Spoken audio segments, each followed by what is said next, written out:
on, Daniel. This is why I want my specs. Well, did you? I mean, how do you? First of all, how did you see it? Do you think the ball was fully out? I don't. Nobody knows. That's the thing.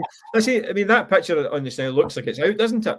It does look there, aye. It looks like it's kind of the sphere is dangling over the like a paint.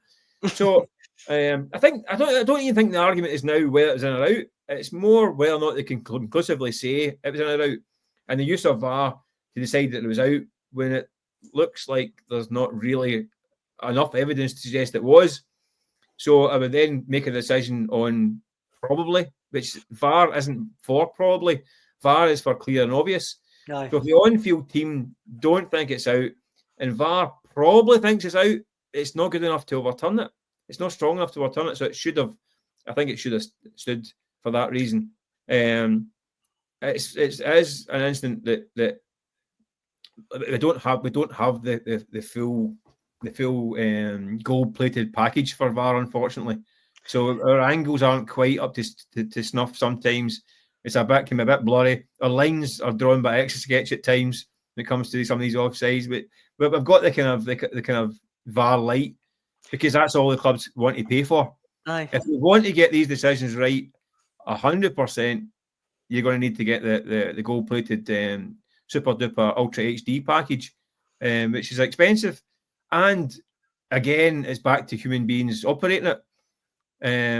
If they can say definitively that ball was definitely out, then yeah, go for it. If they can't, they can't. And you need to say, we can't say it because we've got the diet version of VAR. And unfortunately, we are. There's a guy in the touchline who's 10 yards away. There's a guy another 20 yards behind looking at it. Those two don't think it's out.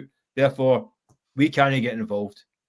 So, and this season, I think they have been, a lot of times this season when VAR have been a bit more reluctant to get involved and they've been more trusting in the guys in charge, especially ones that are subjective. Like, they'll know the VAR ones, if they take 2 minutes, 3 minutes, 4 minutes to decide, it's too subjective to get involved in. It's not clear and obvious. And exactly. I think by and large, they have backed off a wee bit. And this one, they should have just left it alone, I think. Because if they'd left it alone, would we still be arguing just now whether that ball was in or out? Yes. No, we'd still be. Therefore, clear and obvious and conclusive. Therefore, it has to. We can debate. We're going to debate decisions to the end of time, with VAR and over. We see England have got the high tech version, and they still debate. I mean, I think the similar one with Arsenal last year.